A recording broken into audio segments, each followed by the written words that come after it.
अगर कोई भी मन में बोझ है, चिंता है या किसी भी प्रकार का संकल्प है, वो शुभ संकल्प भी हो सकता है। कभी कभी हमारे शुभ संकल्प भी मन को बोझिल कर देते हैं। तो बाबा ने कहा मन को बोझ से रहित करके बेफिक्र बादशाह बन जाओ। तो शुरुआत यहीं से करेंगे। अगर कोई भी बोझ है, सच्चे हृदय से, पूरी निष्ठा के साथ, संपूर्ण निश्चय के साथ ऊपर वाले को सौंप देंगे। जहां हमारा वश नहीं चलता, सामर्थ्य शक्ति फेल हो जाती है, वहां उस सर्वशक्तिमान शिव बाबा की शक्तियां शुरू होती हैं। और शिव बाबा के डिक्शनरी में कोई भी असंभव नाम का शब्द है नहीं, केवल उसको सौंपने की बात है। तो दिल से सौंप दीजिए, तहे दिल से। इसी तरह सौंपिए जैसे अर्जुन का एक दृष्टांत दिखाते हैं कि महाभारत युद्ध में जब जयाद्रथ वध करना था तो उन्होंने एक प्रतिज्ञा की जोश में आकर। कभी कभी हम भी जोश में आकर ना होश थोड़े से खत्म कर देते, काम नहीं लेते। तो प्रतिज्ञा ये की कि अगर सूर्यास्त से पहले मैं इसका वध नहीं कर दूं तो खुद जलती चिता को समर्पित हो जाऊंगा। सबके सामने खुली प्रतिज्ञा थी। वो भूल गए कि कौरव षड्यंत्रकारी हैं। वो भी रणनीति बैठकर बनाएंगे, जयद्रथ को संध्या काल तक तुम्हारे सामने आने ही नहीं देंगे। कुछ ना कुछ ऐसी नीति बना लेंगे। अब वो तो बोलकर चले आए, लेकिन श्री कृष्ण बहुत चिंतित है उस टाइम पर। सोच विचार चल रहा उनका, क्या कराए ये जोश में, कैसी प्रतिज्ञा कराए, क्या होगा कल। रात हो गई है लेकिन उनको नींद नहीं आ रही, वे घूम रही हैं, विचार कर रही हैं, कल के बारे में सोच रही हैं। तो उनको लगा जब मेरी ये स्थिति है, मेरे संकल्प विकल्प चल रहे हैं, तो अर्जुन तो सोया भी नहीं होगा, उसको तो कल बड़ा भारी युद्ध करना है। तो चलूं जाकर के उससे मिलूं। उनके विश्राम गृह में जब पहुंचते हैं श्री कृष्ण, तो देखते अर्जुन तो बड़े सुकून की नींद सो रहे हैं, बड़ी मीठी नींद सो रही है घोड़े बेच करके। श्री कृष्ण को बड़ा आश्चर्य लगा, मेरी सोच सोच के कल के बारे में यह स्थिति हो गई और ये बड़े आराम से सो रही है, इनको कल का कोई फिक्र नहीं, कोई रणनीति बनाई नहीं बनाई, ऐसे ही सो गए आकर के। उन्होंने उनको जगाया, पूछा वत्स तुम्हें कल के बारे में जरा भी तनिक भी चिंता नहीं? तो अर्जुन ने मुस्कुरा करके कहा, कान्हा जिसके बारे में रात को जाग जाग कर आप सोचते हो, उसे भला चिंता की क्या बात है, उसे जागने की क्या जरूरत है? समझे? अगर हम अर्जुन जैसी दोस्ती बाबा से कर ले, अपने सारे दिल का हाल उसको सुनाए, उससे बांध ले प्रीत की रीत में, तो फिर हमारे लिए सोचने का भी काम कौन करेगा? हमें सोचना पड़ेगा। तो आज इसी बात को आगे लेकर चलेंगे कि बोझ तो देने हैं, पर देने से पहले वक्त को समझना है कि वक्त कौन सा चल रहा है। उसकी और हमारी विदाई का वक्त बिल्कुल सामने खड़ा है।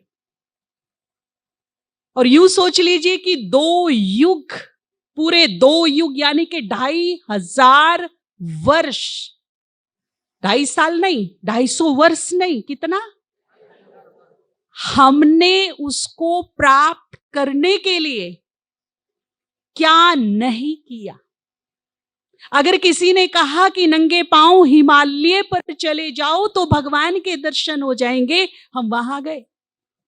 किसी ने कहा कटरीली भूमि पर जाना पड़ेगा तो शायद राजी होकर साक्षात्कार करा दे, वो भी किया। किसी ने कहा तुम निर्जल उपवास रखो तो दया आ जाए, प्रसन्न हो जाए तो शायद दर्शन दे दे, वो भी किया। नींद को त्याग कर जागरण जगराते करो, प्रसन्न करो, महिमा करो, खुश करो, वो भी किया।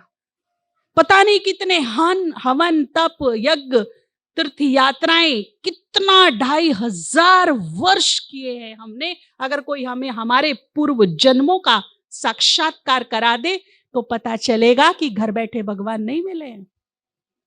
जो हम सोचते घर बैठे मिल गए, पूरे 2500 वर्ष की महान तपस्या, बड़ी गहन भक्ति का फल देने के लिए आज वो मेरे ही जैसे रूप को धरकर मेरे सामने मेरी तपस्या का फल देने आया है। ऐसे ही नहीं मिल गया किसी को। ये बहुत बड़ा भ्रम है कि हमें घर बैठे मिल गया, इजी मिल गया, इजी नहीं मिला। अब 2500 वर्ष की तपस्या के बाद आज वो मुझे मिला है, तो क्या मैं उसे जाने दूंगी? ऐसे छोड़ दूंगी क्या? जिसके लिए इसी चाह में जन्मी कि कहीं तो मिल जाए, और इसी चाह में मैं जन्म जन्म मृत्यु को प्राप्त होती रही, फिर इसी चाह में जन्मी और इसी चाह में मृत्यु को प्राप्त होती रही, अब उसे इजीली छोड़ दूंगी कि जा बाय बाय? छोड़ देंगे क्या? क्या करेंगे फिर? क्योंकि विदाई का वक्त आ चुका है लगभग। इससे पहले कि फाइनल बाय बाय कर दे, बांध लो। तीसरा नेत्र खोलिए, समय को भांपिए और अब वो कर लीजिए जो मुझे करना चाहिए। सारी उलझनों से मुक्त होकर, सारे बंधनों को खोल कर बांधने का वक्त है अब। और यदि ये समय मेरे हाथ से चला गया तो समझ लीजिए पूरे कल्प की बाजी मेरे हाथ से निकल गई। तो बहुत ही सीरियसली बांधने का वक्त है। और बांधेंगे कैसे? क्योंकि बांधने की बात मैं किसी साधारण आत्मा को नहीं कर रही हूं। त्रिलोकीनाथ, सर्वशक्तिवान, सर्वोच्च सत्ता को बांधने की बात हो रही है। इजीली तो नहीं बंधेगा। बंध सकता है क्या? नहीं बंधेगा। एक छोटा सा लल्ला नहीं बंध पाया यशोदा मैया से। भरसक प्रयास कर लिए, लोभ प्रलोभन दे लिए, सोने चांदी हीरो की जंजीरें ले आई निकाल करके, इनमें बंध जा, दे कितनी महंगी महंगी है। नहीं बंधा तो नरम नरम रंग बिरंगी प्रलोभित करने वाली रस्सियां ले आई, इनमें तो बंध जा। नहीं बंधा। हर रस्सी छोटी पड़ गई, पर वो छोटा सा लल्ला बंधने का नाम नहीं ले रहा। लेकिन जिद है आज यशोदा मैया को। शक्ति फेल है, सामर्थ्य फेल है, प्रयास फेल है, पर एक मन में हट है कि आज का दिवस तो ऐसा है, चाहे मेरी सारे प्रयास फेल हो जाए, चाहे सारी सामर्थ्य फेल हो जाए, पर मैं तुझे बांध कर ही रहूंगी। और जब तक ऐसी हट हमारे और आपके अंदर पैदा नहीं होगी, जैसी यशोदा मैया के अंदर हुई थी, तब तक हम भगवान को बांध नहीं सकते। ऐसी हट, ऐसा जुनून, ऐसा जज्बा हमें अपने अंदर पैदा करना होगा, जैसा यशोदा मैया ने किया था। अब देखिए, जब लगा कि अब मेरा पार तो नहीं चल रहा, मैं तो किसी भी तरह से इसको नहीं बांध पा रही हूं, अब करूं क्या? लेकिन बांधना जरूर है, चाहे आज कुछ भी हो जाए, बांधना जरूर है। हट है तो क्या किया फिर? समर्पण कर दिया, सर झुका लिया, अपने आप को अर्पित किया, बोला देख कान्हा, आज मैं तुझे बांधूंगी जरूर, ये मेरा प्रण है या प्रतिज्ञा है, लेकिन तू बंध नहीं रहा। अब तू बता दे, तू बंधेगा कैसे? मैं तुझे बिना बांधे तो आज नहीं छोड़ने वाली। अब तू बता, तू बंधेगा कैसे? अब जैसे ही समर्पण किया तो वो भी बंधने के मूड में आ गया। जब तक हम अपने मन बुद्धि को उसके सामने समर्पित नहीं करेंगे दिल से, तब तक वो नहीं बंधेगा। इसलिए पहली कंडीशन क्या है? समर्पण। और जैसे ही समर्पण किया तो बड़ा इजी वे बता दिया कि मैया फेंक देन रस्सियों को, इनसे थोड़ा ही मैं बंधूंगा। फिर कैसे बंधेगा? बोला दिल में थोड़ा प्यार पैदा कर, होठों पे मुस्कुराहट ले आ, आंखों में वो प्यार दिखा दे, तेरे आंचल से बंध जाऊंगा मां, रस्सियों की तो जरूरत ही नहीं। कैसे बंधेगा? समझ में आया? भावना मई स्नेह की रस्सी से बंधेगा,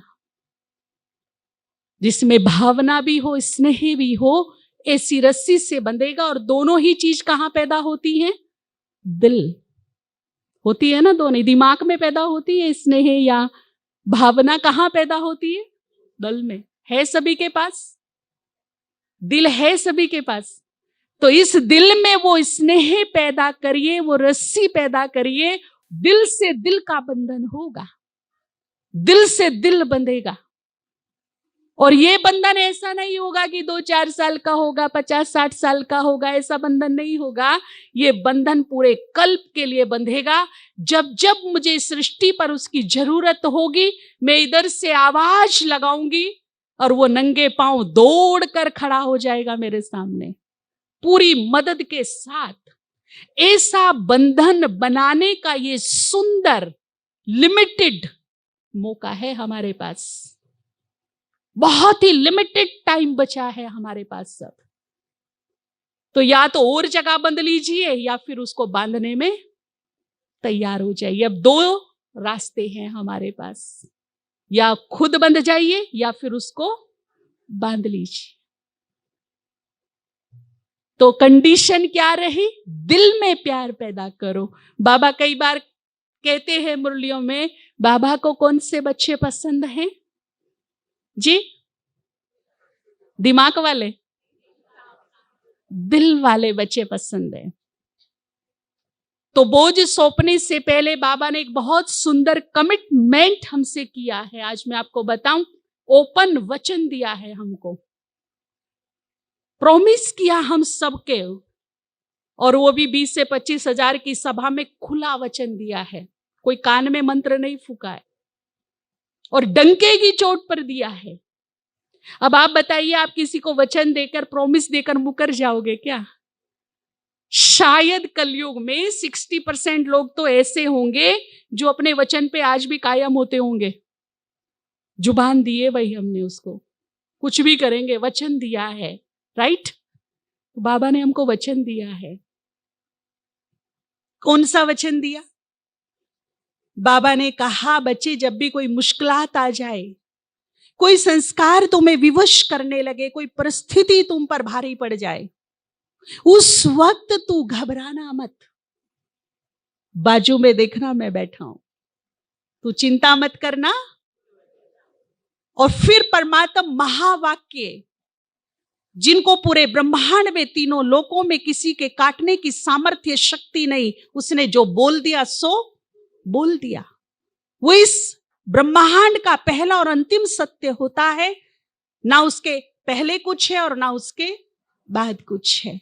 ऐसे महावाक्य जो खुद भगवान उवाच है, उसने बोला, अगर ऐसी कोई परिस्थिति, ऐसी कोई समस्या आ जाए तो विचलित मत होना, घबराना मत, बस दिल से कहना, मेरे बाबा, मेरे साथी, आ जाओ, मेरी मदद करो।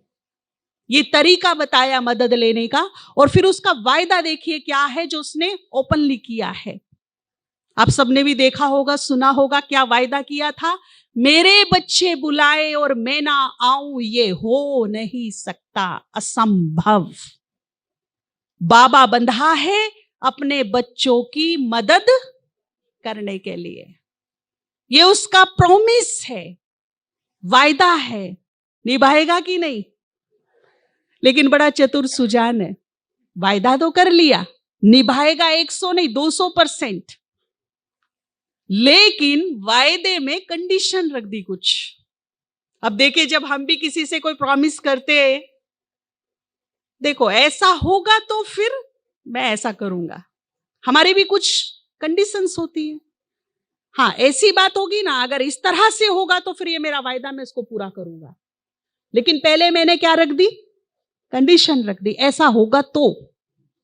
बाबा ने भी प्रॉमिस से पहले क्या कर दी? कंडीशन रखी है।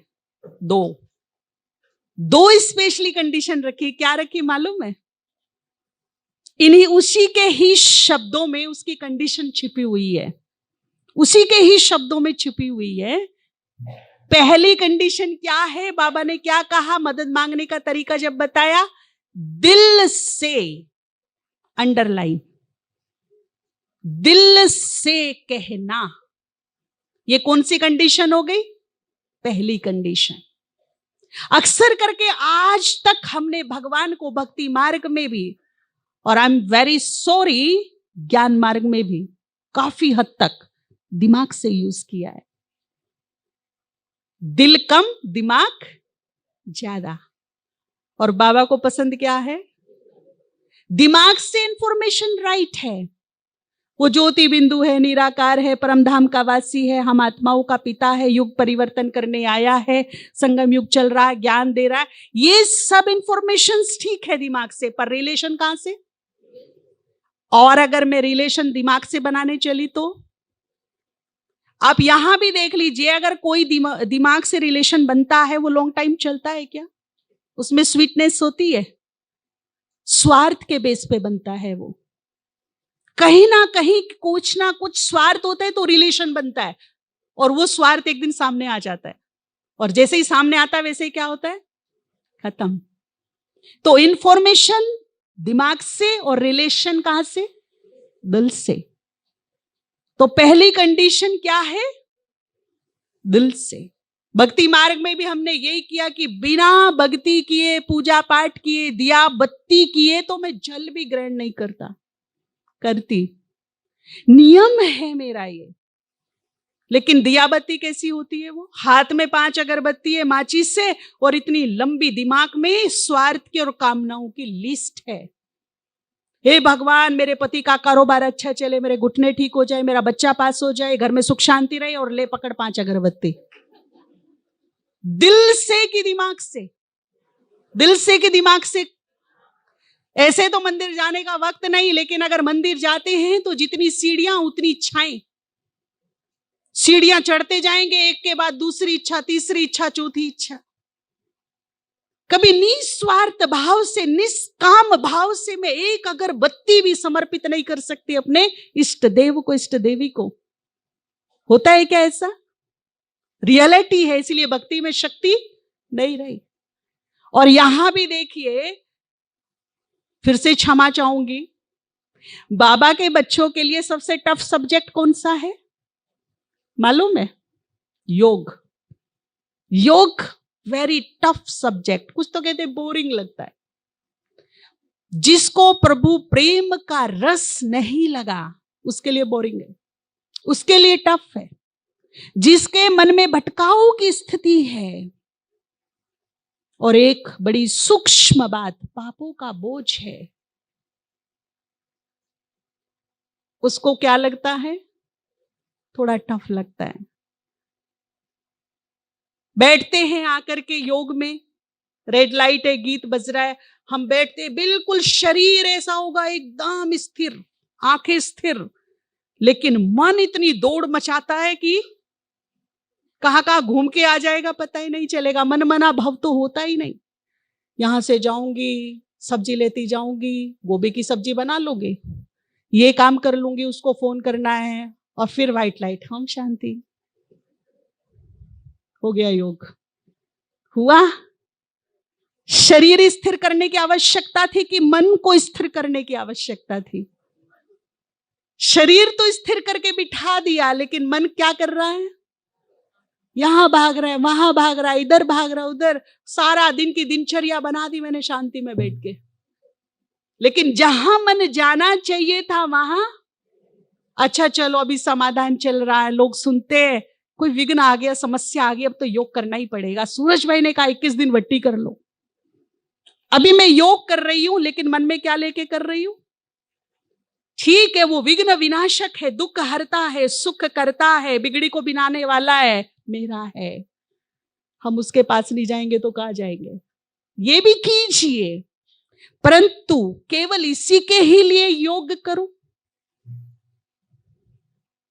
आप सोचिए, केवल स्वार्थ और मतलब से ही मैं मेडिटेशन करूं, प्रभु मिलन करूं, तो ये राइट बात है?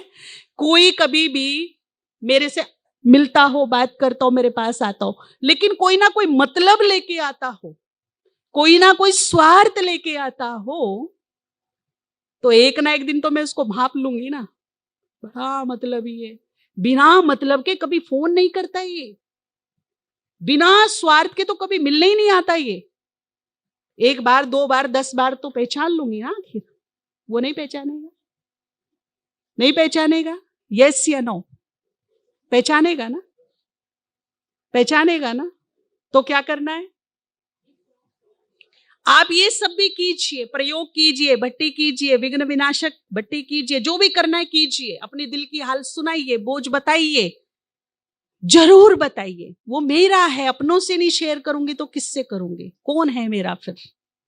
लेकिन 24 घंटे में 10 मिनट, ज्यादा नहीं बोल रही मैं, समाधिस्थ होने के लिए नहीं कह रही हूं। कितना? 24 घंटे में 10 मिनट ऐसे निकालिए जब केवल उसके प्रेम में मग्न होने के लिए मैं बैठूं, जब उसको देखने के लिए, उसको निहारने के लिए, उसको जानने के लिए, उसके रहस्यों को पहचानने के लिए, उसमें खोने के लिए, उसमें डूबने के लिए, उसका शुक्रिया अदा करने के लिए बैठूं।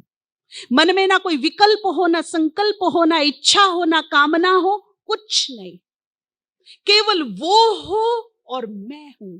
वो मुझे निहारे, मैं उसको निहार रहा हूं, वो मेरे प्यार में डूब जाए, वो मेरे में लवलीन और मैं उसमें लवलीन हो जाऊं, और देखने वाले को ये लगे कि ये वो है कि वो ये है, कुछ समझ में नहीं आ रहा है।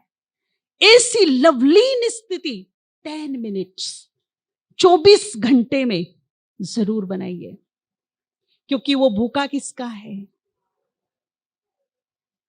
और वो ही मैं उसको नहीं दे रही हूं।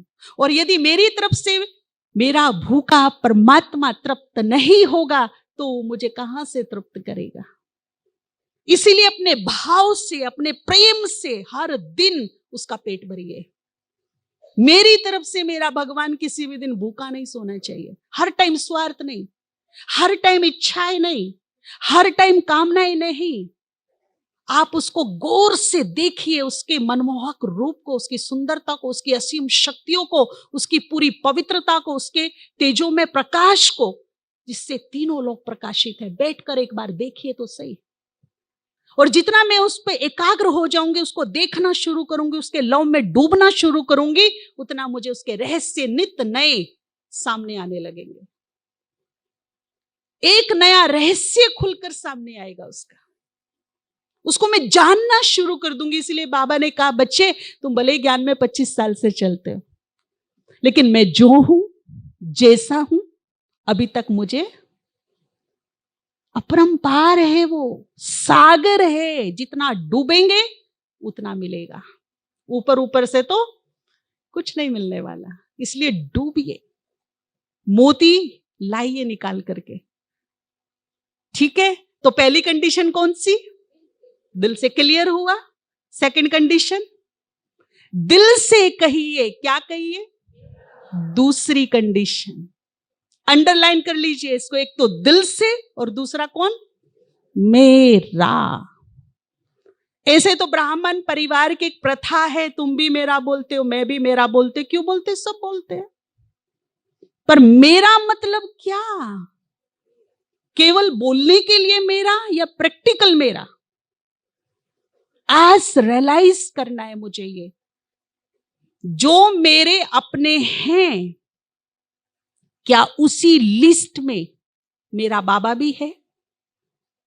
क्या मेरे बाबा के प्रति वही कर्तव्य, वही फर्ज, वही प्रेम, वही भावना है जो मेरे अपनों के लिए है? और यदि नहीं तो फिर लाख मुंह से कहिए मेरा, वो मेरा नहीं है।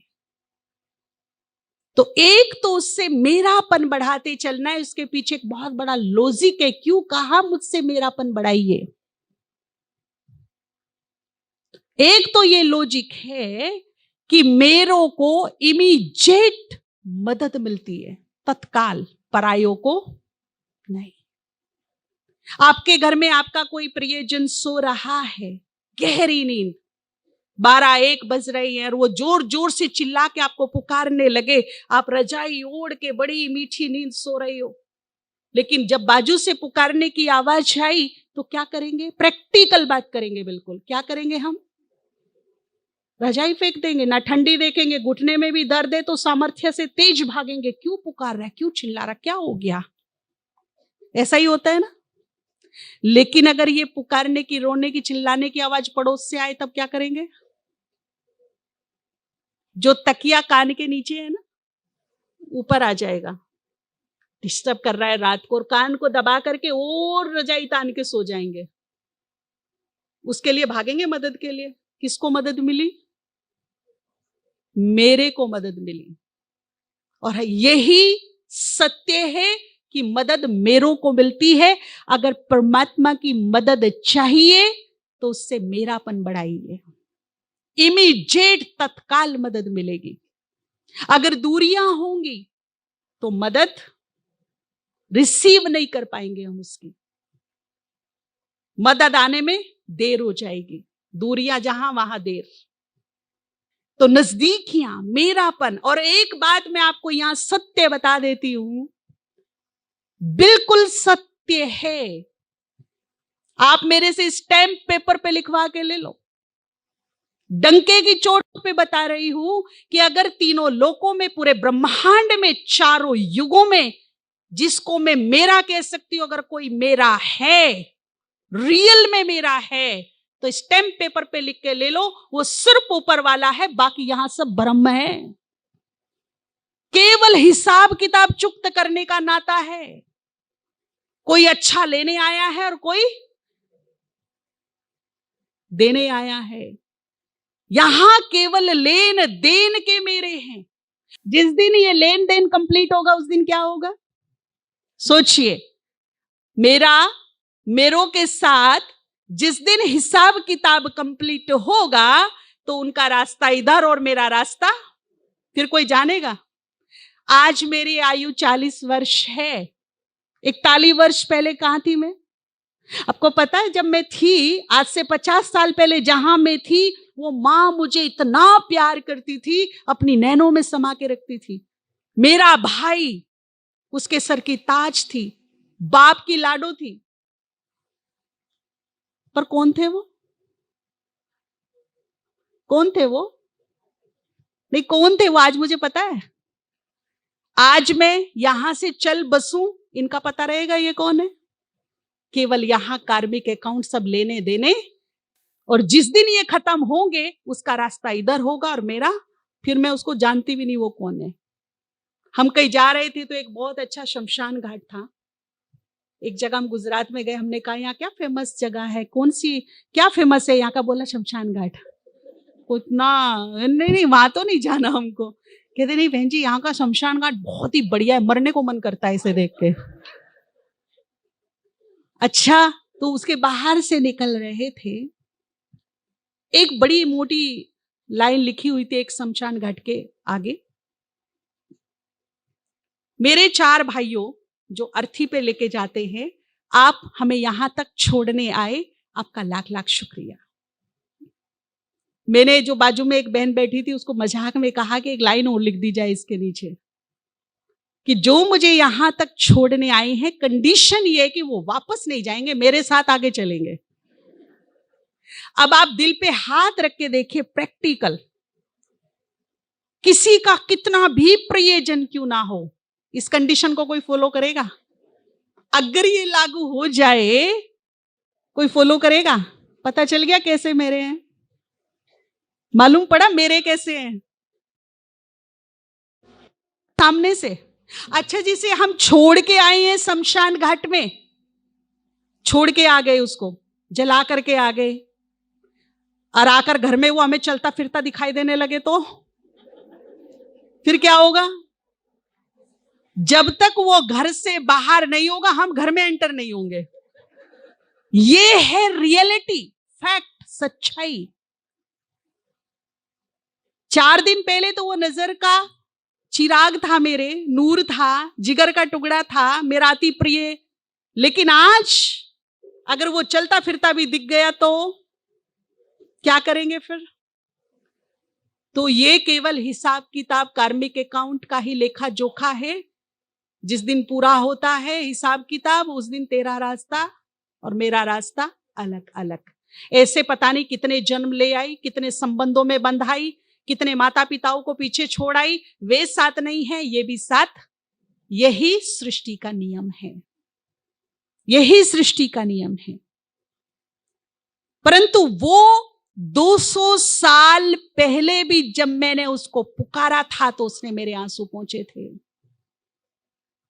आज भी मैं उसकी तरफ देखती हूं, हजारों वर्षों बाद भी वो मेरा होगा। चाहे शरीर जन्म कितने भी ले लूं, वो मेरा था, मेरा है और सदा मेरा रहेगा। उसमें हेर फेर अदल बदल नहीं हो सकती। है कि नहीं मेरा? कौन मेरा? अब रियलिटी बताइए, कौन है मेरा? 200 साल पहले भी था, आज भी है, हजारों वर्षों बाद भी रहेगा। युगों युगों का साथ है, जन्म जन्म का तेरा और मेरा।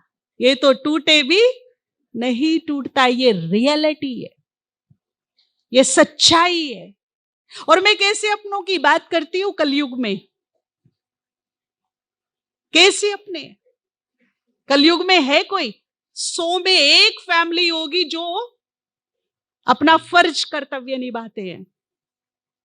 नहीं तो हमने ऐसे ऐसे केस देखे हैं। एक माता इंदौर की जिसने अपनी किडनी अपने बच्चे को दे दी, विधवा माता, पाला पोसा, पढ़ाया लिखाया, बिजनेस करा के दिया, बच्चे की किडनी खराब हुई तो अपनी एक किडनी निकाल के दे दी, और वो बच्चा अपनी वाइफ के कहने में आकर के उस माता को कूट रहा है, पीट रहा है, ठोकरे मार रहा है, घर से बाहर निकाल के फेंकाया है। ये मेरे है।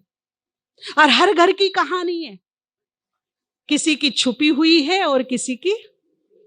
लेकिन मैं आज यहां से आपको एक बहुत सुंदर मैसेज, जो ब्रह्मा कुमारी ईश्वरीय विश्वविद्यालय के लिए बड़ी शान की बात होगी, कि जो भी यहां छोटे बैठे हैं, अपने बड़े बुजुर्गों का सम्मान कीजिए, इज्जत दीजिए उनको। चलो आज वो कुछ करने के हालत में नहीं है, लेकिन उनके पास आज भी एक चीज है जो दुनिया की सबसे बड़ी दौलत है, वो है दुआएं। उनसे वो लीजिए सुबह शाम। और जो बड़े बुजुर्ग बैठे उनसे भी हाथ जोड़ के निवेदन है कि आपने अपनी जिम्मेदारी बाखूबी निभा ली है, अब अपने बच्चों को करने दीजिए। और आपका टाइम आ गया है प्रभु प्रेम में मग्न होने का। अब ज्यादा से ज्यादा वक्त बाबा को याद कीजिए, सेवा कीजिए, कुछ मुरली पढ़िए, बच्चों को फ्री छोड़ दो। अपना प्रेम, अपनी छत्र छाया, अपना आशीर्वाद, अपने दुआएं बनाए रखिए। यहीं से हमारे घर मंदिर बनने शुरू हो जाएंगे, यहीं से हमारे घर में स्वर्ग आ जाएगा। दोनों को थोड़ा सा टिकोने की आवश्यकता है, ठीक है ना? छोटों को भी और थोड़ा सा, नहीं तो पैर कब्र में लटक रहे लेकिन चाबी का गुच्छा नहीं छूट रहा हाथ से, ऐसा नहीं। कर लिया ना बहुत कुछ, सौंप दीजिए। अभी तो हमारा ध्यान कहां लगना चाहिए? बहुत सुंदर वक्त मिला है, सफल कीजिए इस वक्त को। काहे की उलझनों में खुद को उलझाना। तो ये 2 कंडीशन जब मैं अप्लाई करूंगी तो वो मदद ना करे ये हो नहीं सकता। तो केवल कहने के लिए नहीं, कहने के लिए नहीं। जैसे एक माता जी बहुत ही निश्चय बुद्धि सेवाधारी, एक दिन उनको बुखार हो गया और साथ में वहां सूरज भाई का बट्टी भी थी। बहन जी ने कहा आ जाओ जल्दी जल्दी, कुछ सेवा भी करिएगा और क्लास में अटेंड कीजिएगा। नहीं आज तो मुझे बहुत तेज बुखार, रियली में उसको बुखार था, खड़ी नहीं हो पा रही हूं, हेडक बहुत है, चक्कर आ रहे हैं। बहन जी ने कहा कुछ गोली वोली लेके आ जाइए ना, ये मौका बार बार थोड़ी मिलेगा। नहीं बहन जी बहुत ज्यादा बुखार है, और नो डाउट उसको था। लेकिन देखिए आज हम बिल्कुल प्रैक्टिकल बात करेंगे, हम भगवान से कैसे कॉम्प्रोमाइज करते हैं। वो माता घर में अकेली थी, उसके 2 छोटे छोटे बच्चे स्कूल गए हुए थे। 2-3 घंटे के बाद वो बच्चे आते हैं और मम्मी से कहते हैं मम्मी हम सुबह ब्रेकफास्ट भी नहीं करके गए थे, हमको भूख लगी, हमें अब खाना दो। बहुत सारी माताएं बैठी है मेजोरिटी। अब फिर से प्रैक्टिकल पे आते हैं। अब बताइए आप क्या करेंगे? बुखार है आपको, चक्कर आ रहे हैं, सिर में बहुत तेज दर्द है, क्या करेंगे फिर आप? बना लेंगी ना। जब मेरा सामने था तो मैंने दर्द से, चक्कर से, बुखार से क्या कर लिया? कॉम्प्रोमाइज कर लिया। लेकिन जब बाबा सामने आया था तब क्या किया था? बताइए। जब बाबा की बात सामने आई तब मैंने क्या किया था? एक्सक्यूज पे एक्सक्यूज लगाए थे, बहाने पर। लेकिन जब मेरे सामने आए तो मैंने हेडक, बुखार, सिरदर्द, चक्कर से क्या कर लिया? कॉम्प्रोमाइज में खड़ी हो गई। मैंने पैरासीटामोल ली, चाहे सिर पे पट्टी बांधी, चाहे मैंने मैगी क्यों ना बनाई, पर बच्चे को भूखा। अगर ये होते हैं मेरे, तो अब यहां देखेंगे बाबा को मैंने मेरे की लिस्ट में शामिल किया कि नहीं? काश हिम्मत का एक कदम में बाबा के लिए उठा लेती तो वो वैदों का वैद बिना मेडिसिन का आपका बुखार ना उतार देता, तो फिर कहना था। लेकिन बात क्या है, हमारा वो हिम्मत का कदम एक ही नहीं उठ पाता है। और वो हिम्मत का कदम जब तक नहीं उठेगा तब तक हम उसके मदद के चमत्कार अनुभव नहीं कर सकते। कंडीशन यही है कि तुम एक कदम तो उठाइए, कम से कम सिर्फ हिम्मत करके एक कदम उठाइए, बाकी मुझ पे छोड़ दो। बाकी मैं हूं ना फिर संभालने के लिए। तुम्हारा एक कदम और फिर 1000 मदद के कदम। और बस इसी में हम चूक कर जाते हैं कि पहला ही कदम उठा नहीं पाते और सुंदर से सुंदर मदद के चमत्कारों से वंचित रह जाते हैं।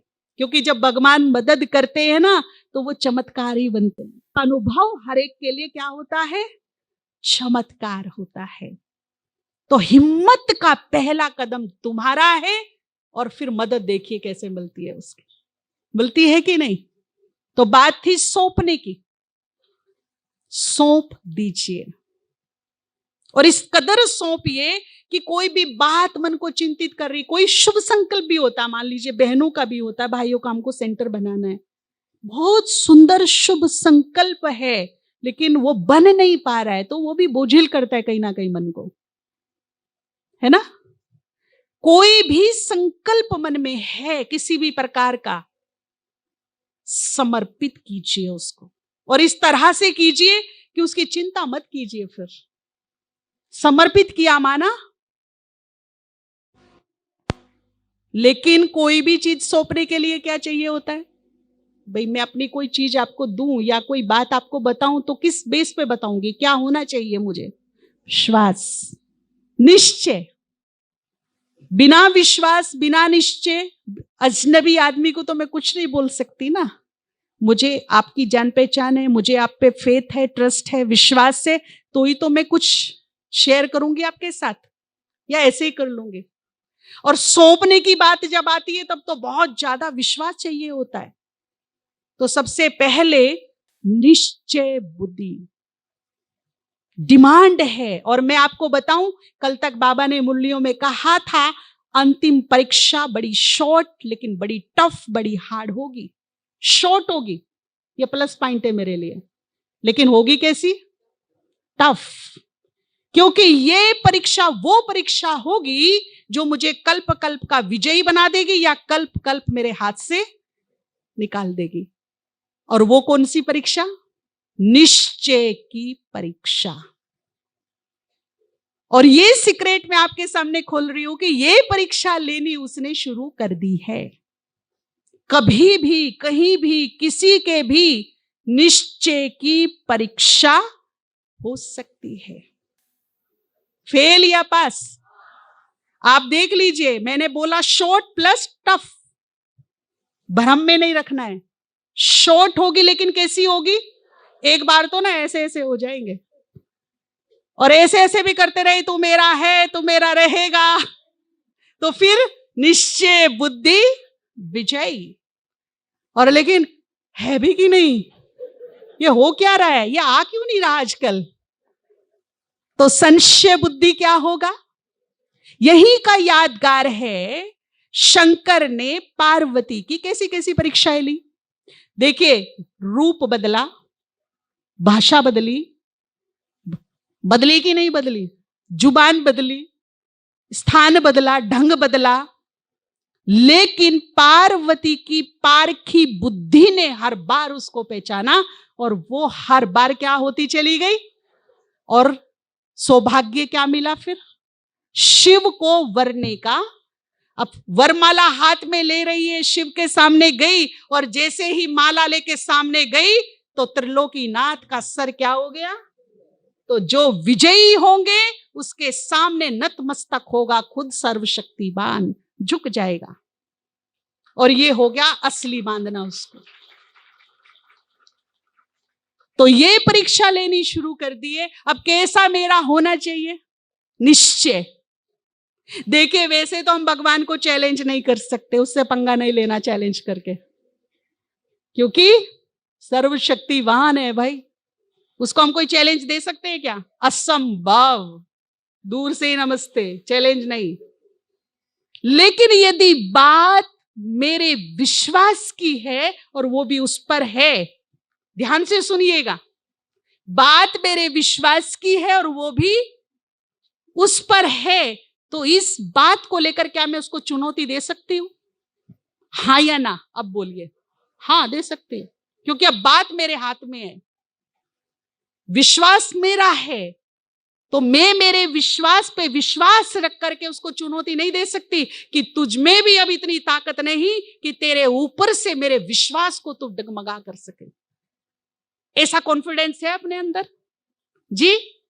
जिसके अंदर है हाथ खड़ा करिए। दे सकते हैं, बिल्कुल। मैंने उसको कितनी बार अवतरित होते देखा है, मैंने कितनी बार उसके महावाक्यों को इन कानों से सुना है। मैंने 18 घंटे एक रस स्थिति में उसको, उसके दिव्य स्वरूप को निहारा है। आज नहीं आ रहा, आज परीक्षा ले रहा है, तो कौन सी बड़ी बात हो गई। मैं वो रूप क्यों भूल जाती हूं जो मैंने उसको हजारों बार देखा, राइट। और दिखने को तो वो दिख जाए, बस तीसरा नेत्र खुला होना चाहिए। आप सिर्फ दिल से बोलो, बाबा आपकी बाजू में खड़ा हुआ ना मिला तो बताना फिर। लेकिन देखने के लिए क्या चाहिए, वही मिलेगा, वही मिलेगा। यही तो विश्वास है, यही निश्चय है, और यही विजय दिलाएगा। तो मेरा निश्चय, मेरा विश्वास बाबा पर ऐसा हो कि मेरे विश्वास के सामने उसका सिंहासन तो डामाडोल हो जाए, लेकिन मेरा विश्वास अटल। और एक बार तो मैं उसको ऐसा विवश कर दूं, ऐसा विवश कर दूं कि वो भी सोच में पड़ जाए कि अगर इस बच्चे के विश्वास की लाज नहीं रखी गई तो दुनिया में मेरे ऊपर विश्वास करना ही बंद कर देंगे लोग। ऐसा गजब का विश्वास आप बाबा पे बनाइए कि वो खुद विवश हो जाए आपके विश्वास की लाज रखने के लिए। जैसे एक छोटा बच्चा हमारे हाथ में होता है, गोदी में होता है, 5-6 महीने का। कभी कभी देखिए, आप सब माताएं बैठी हैं, बच्चा इतना इरिटेट हो जाता है, ना खाने से मानता ना खिलौने से मानता, रोता रहता है, इरिटेट होता रहता है। अब उस पर एक फार्मूला अप्लाई किया जाता है, हवा में उसको उछालते हैं, है ना। क्या होता है 2-4 बार उछालने से, वो कितना भी इरिटेट हो ना, किलकारी मार के हंसता है। जब आप छोटे थे तो आपके माता पिता ने भी उछाला था, हमको भी उछाला था, तुम खुश होते थे, एंजॉय करते थे, भरपूर किलकारी मार के हंसते थे, बड़ा मजा आता। ठीक है, आपने देखा एक तरफ रिस्की सिचुएशन है, वेरी रिस्की, और एक तरफ बच्चा एंजॉय कर रहा है रिस्की सिचुएशन को। 1%, आधा %, 0% यदि वो हाथ से छूट जाए तो डेथ भी हो सकती है उसकी, गहरी चोटें लग सकती है उसको। पर वो नादान बच्चा रिस्की सिचुएशन को जी भर के एंजॉय कर रहा है, और मनसा क्या है, वंस मोर, करते रहो, मजा आ रहा है। ऐसे ही हम नादान से बच्चे बन जाएं, छोटे से, और सौंप दें। मैं फिर से क्या कह रही हूं, छोटे से बच्चे बन के अपने को पूरे विश्वास के साथ जो तीनों लोगों को थामे बैठा है वो मुझे भी गिरने नहीं देगा। ऐसा कॉन्फिडेंस, ऐसा विश्वास। लेकिन बनना क्या पड़ेगा?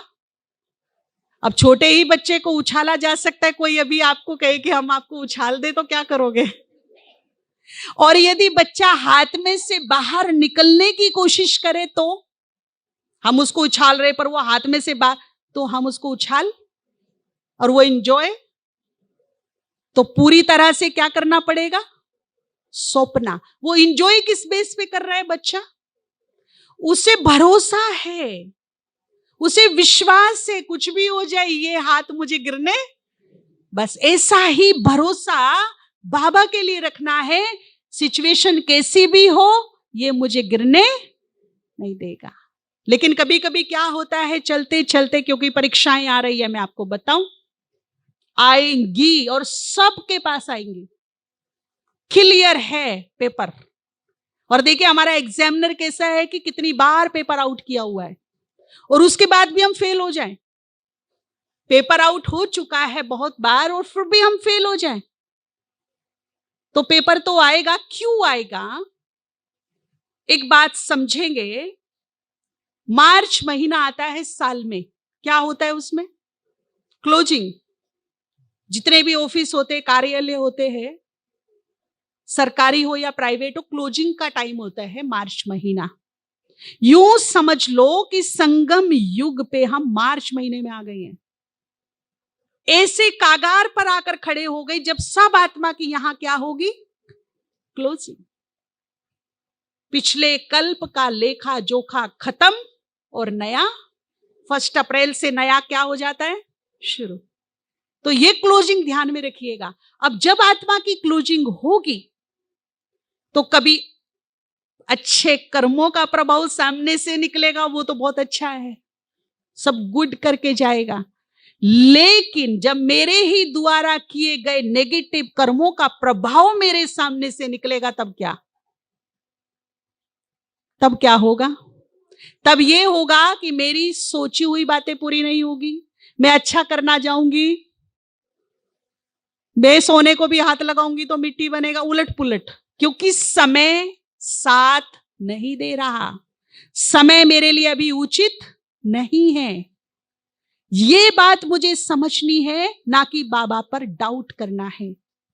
होता क्या है, कोई ऐसी विपरीत परिस्थिति आ गई, बाबा ऐसा क्यों हो गया? बाबा ने नहीं किया, मेरी ही कर्म गति मेरे सामने से गुजर रही है। जरूरत है उस समय पेशेंस की, बहुत बहुत बहुत जरूरत है अब इसकी। इसे कस के पकड़ लीजिए, क्योंकि अगर हम पेशेंस नहीं रखेंगे तो अति जल्दी पेशेंट बन जाएंगे।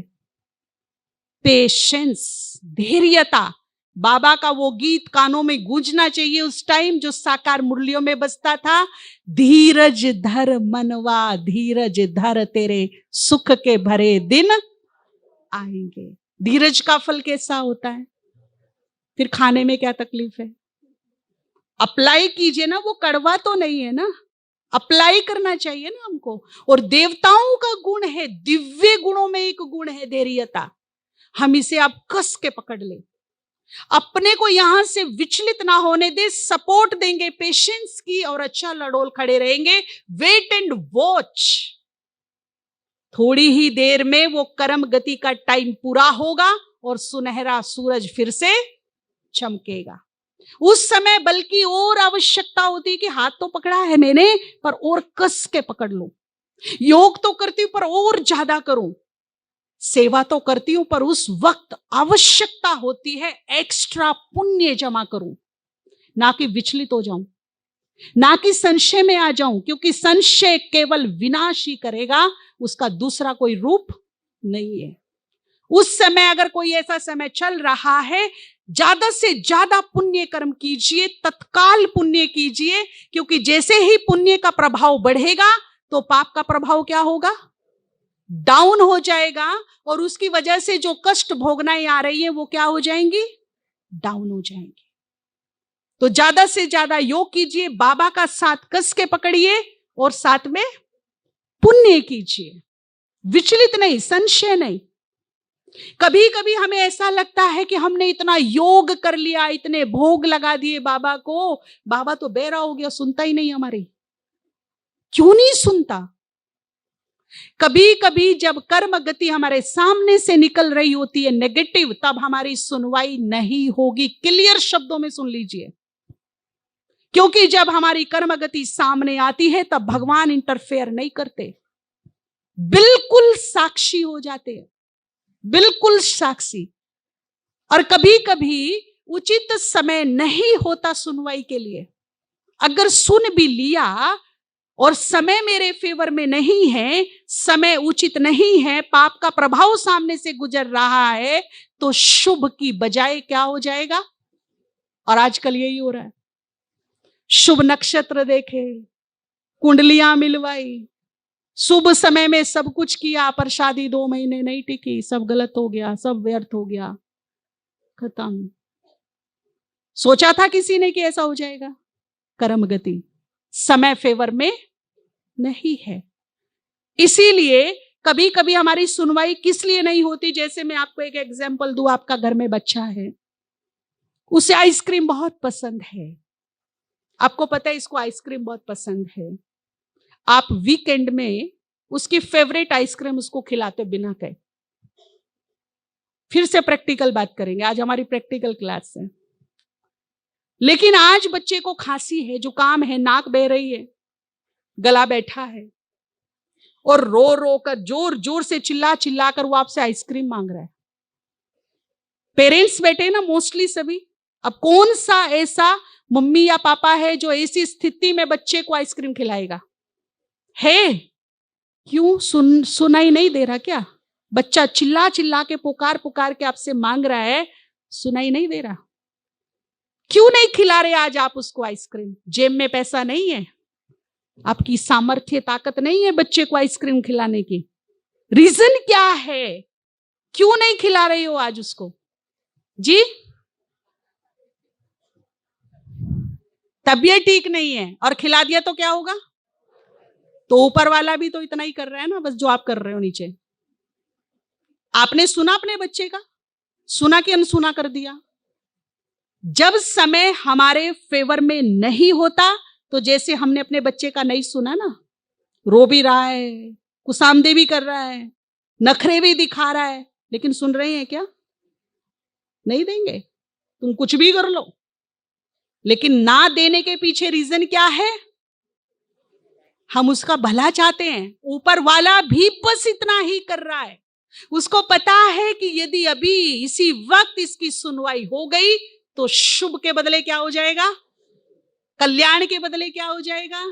क्योंकि समय उचित नहीं है, समय फेवर में नहीं है, पाप का प्रभाव अभी गुजर रहा है।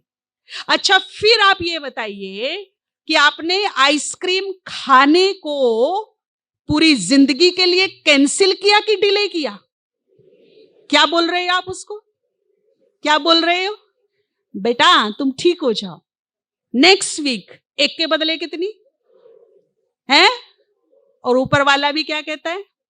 धीरज धर मनवा, धीरज धर, तेरे सुख के भरे दिन।